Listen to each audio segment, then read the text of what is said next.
Welcome back to our Hidden Gems series where we continue our coverage of The Hitcher. If you haven't seen the first part involving the early script and casting, we suggest you do that first. Otherwise, let's continue. With bigger actors like C. Thomas Howell, Rutger Hauer, and Jennifer Jason Leigh, Fox became annoyed that the budget began growing.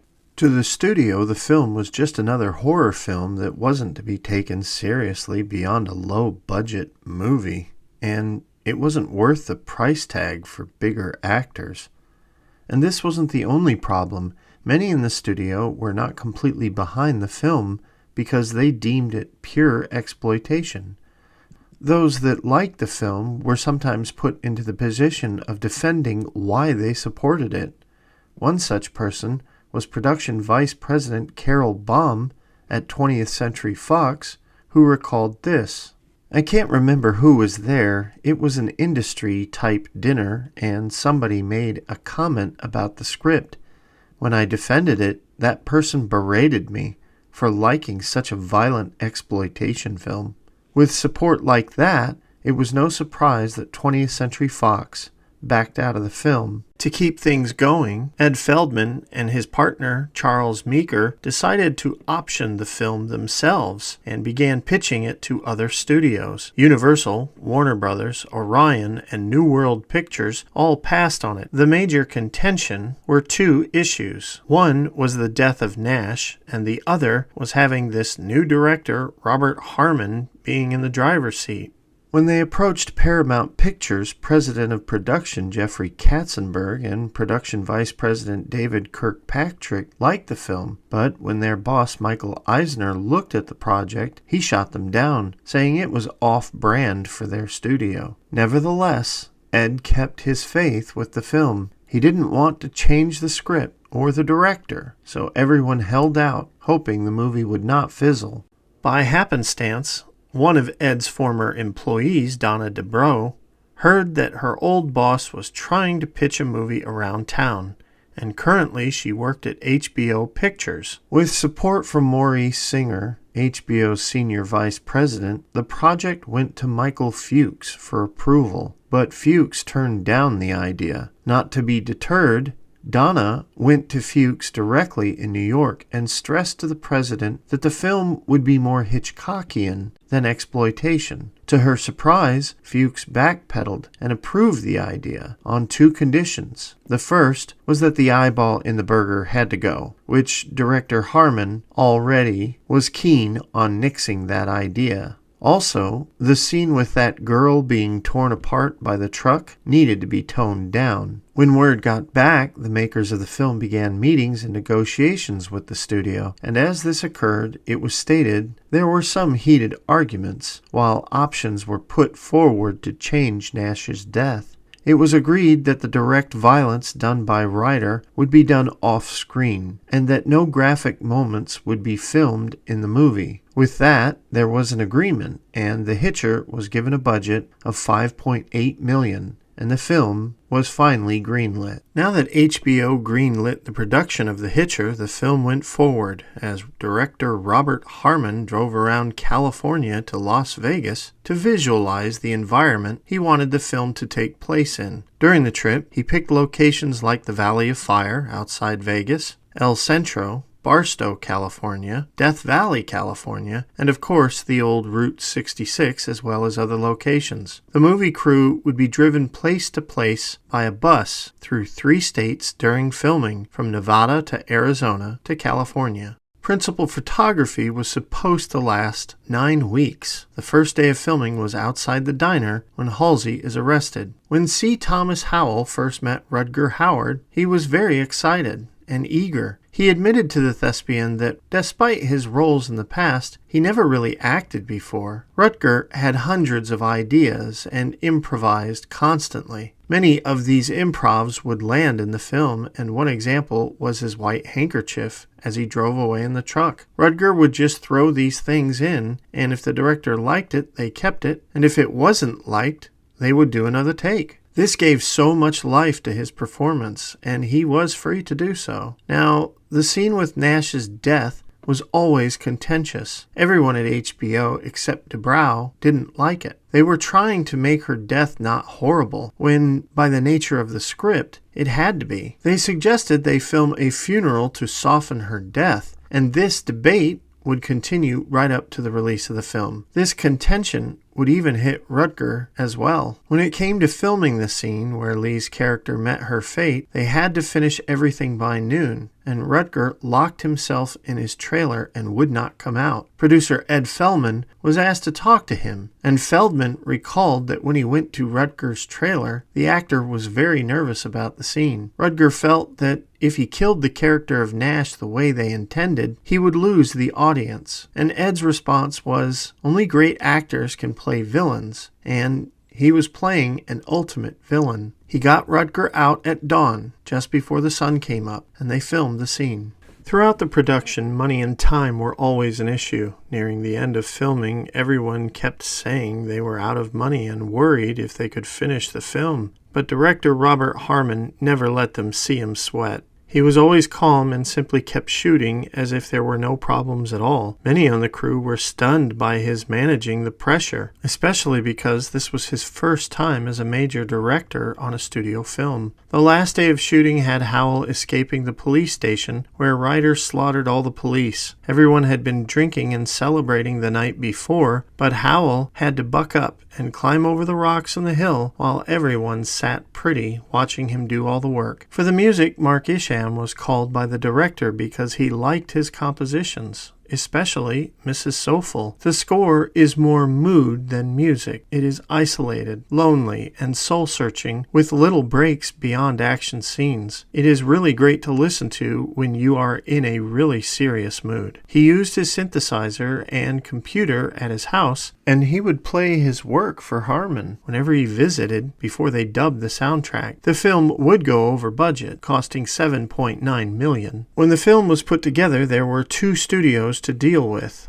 Although HBO was a small production company, it fit most of the bill for the movie. At the time, HBO was making a few films for theaters like Flashpoint, A Passage to India, Volunteers, and Sweet Dreams, but they needed help distributing their films, and for this they turned to TriStar Pictures. So both studios were behind this film, one making it and one delivering it to the public. As a courtesy, Ed Feldman and the director gave a screening for TriStar bigwigs, and one of them began making notes like, "We need to see the younger life of Ryder to understand why he is the way he is. We need to see cops crawling out of crashes so audiences don't hate the main characters during their getaway," and so on. The new director knew he didn't have the power to resist these people, but producer Ed Feldman stood his ground and said, "Well, sir, if this was your movie, we could do all those things, but it isn't. It's my movie, and we're not doing any of that stuff." I remember thinking, thank God for Ed Feldman, because that moment saved the film from being hugely bastardized. Despite some of the studio heads at TriStar trying to adjust the film, studio president David Matalon stated, "It's the best film that we have for 1986. The film previewed in New Jersey, and the reaction was very fun. There was both love and hate, and even some nuns came up to producer Ed Feldman stating, "How dare he show this movie to people?" It's more ironic, these nuns allowed themselves to sit through a horror rated R movie. Anyways,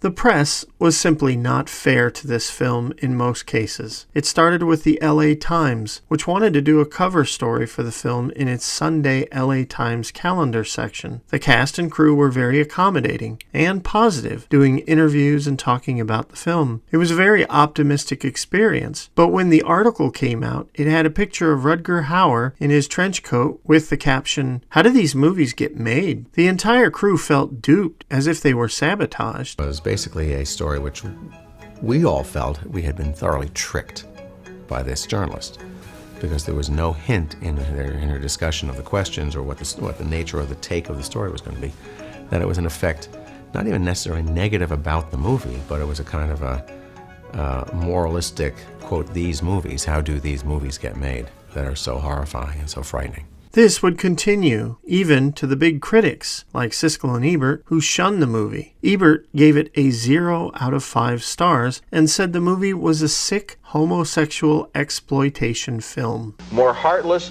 and more cruel. It's a deeply cynical movie that doesn't even have the courage to admit what it's really about, which is gay sadomasochism. There were lots of critics who shunned the film in the same fashion, but there were some that gave it mid-grades, like Leonard Maltin, and others, like Newsweek, that praised it. Still, many critics, especially the big ones who copied Siskel and Ebert, did not bode well for the release of this film. I lost any and all respect for Roger Ebert after reading that. He took a real personal shot at me. I was 24 at the time, and it really hurt my feelings. Reviewers can like a film or not like a film, but when reviewers get personal based on nothing, since then I've taken tremendous offense to that when I see it both either to me or to colleagues. Say what you want to say about a movie. You can like it, you can hate it, but don't make personal comments on the people that make the film who you don't know. During early 1986, The Hitcher would arrive at a time in theaters when Down and Out and Beverly Hills was all the rage. Since the Academy Awards were more serious about how they treated their films back then, people respected what was nominated, and since the awards were a little over a month away, films with lots of nominations like Color Purple, Murphy's Romance, Out of Africa were still in the top 10. Newer films like FX and Hannah and Her Sisters were also doing well. The week before the release of The Hitcher, February 14th, 1986, a lot of films were introduced, starting with Chuck Norris's iconic Delta Force. Although the movie only made $17.7 million, it would go on to be a cult action favorite. Knights of the City would fall flat with just $601.4 thousand domestically, while Kevin Bacon would bike his way around a once beautiful San Francisco in Quicksilver. The Turtle Diary would make $2.1 million, while Goldie Hawn tried to coach the Wildcats. On February 21st, The Hitcher released with a number 8 spot, and this did not bode well either for the film. With critics panning it, it couldn't gain momentum. It would make 2.4 in its first week. Alongside the film, 9.5 weeks would try to seduce audiences, but in the end, it would only make $6.7 million. On February 28th, 3 new films arrived. One was Oliver Stone's Salvador, which would not be much of a threat to The Hitcher. However, the other 2 films really came out strong. The first was House, which directly challenged The Hitcher and horror audiences. House would take the number 1 spot for the week and would eventually make $19.4 million. Pretty in Pink would become a smash success. Though it started in the number 2 spot, it would go on to make $40.4 million and would remain in the top 10 for the next 3 months. The Hitcher dropped to the 11th spot during this week, but it would be snuffed out of the majority of theaters when 5 more films were released the following week on March 7th, 1986. The films that came out this week were The Care Bears movie 2, A New Generation, Nomads with Pierce Bronson, Desert Hearts, A Room with a View, and another cult classic, Highlander. Without support from critics or word of mouth from audiences, The Hitcher disappeared from most big theaters by this time. In some big cities, you were lucky to find this film in theaters during the second week of March. It was most commonly found in drive-in theaters for a bit, but for the most part, it died a quick death, making only $5.8 million. Unfortunately for this film, the merchandising did not exist either. There was no novel to support the movie at the time, and the soundtrack was not even released alongside the film. For soundtrack lovers like myself, they would have to wait until 1991 for the first official score for the movie. They would make newer versions later, but for those of us in '86, we had to wait quite a while to get our hands on this score, and it doesn't disappoint. One of the things of this movie is the eerie and self-reflective score, with a lot of quiet moments, and it was a perfect score for this movie. The score matched the environment of the film. The environment that was depicted in this movie is also very important for the film. You can see forever and there is nowhere to run or hide. If your car broke down in 1986, where could you have gone? There were no mobile phones. The soundtrack reflected the environment perfectly, and it kept a mood throughout the entire film. The action scenes were not totally bombastic like most action scores. The action scenes are surprisingly refrained, and that just made the soundtrack better. I would be one of the many who would miss out when The Hitcher released. I was in 8th grade and going on 14. We lived in Burnport Apartments in Toledo, Ohio, and as always, money was very tight. I went to few theaters at this time. Rather, I focused on skateboarding above anything, and that included school. I would not see The Hitcher until November 1986 at Grove School. There were around 10 kids in the movie pavilion, and I had no idea what the film was about. I was stunned how effective the film was, and how riveting Rutger Hauer's performance was. He chewed up the scenery, and C. Thomas Howell stood his ground, and was just perfect as his would-be victim. It was such a shame that Howell's name and bankability would diminish after 1986. He had a ton of potential, and the range he exhibited in this film showed he could have been a contender. Sadly, he would be relegated to secondary roles, B-movies, and straight-to-video films during the 90s. He had some moments, but after 86, his leading roles in big-budget films just disappeared. Now, for this film, there are many theories out there that try to explain what Ryder is and what is taking place. From Ryder being a freshly fallen angel to a spirit to an outright serial killer, or even Halsey and Ryder are two different entities waiting to merge as one. I have even heard someone refer to this film as the first Fight Club, where Halsey has multiple personalities, and he has done all these things in the movie while his other personality is trying to narrate the film to justify the events.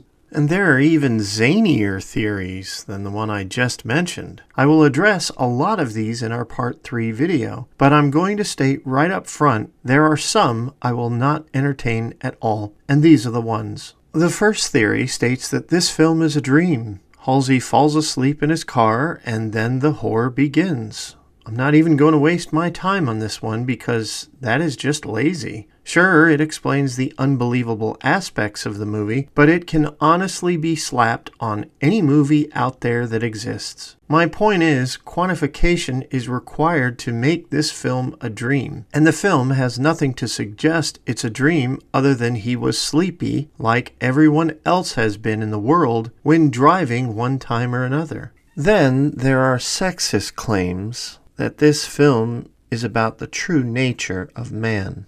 I have actually read articles that has sexist theories that Halsey is an innocent boy who must become a true man, and to do so, he must become violent and dominant. Now, I do agree there is a coming-of-age story in this movie, but I just won't allow such judgmental claims to hijack a film's narrative. All men are not violent. In fact, many boys outgrow violence to become men.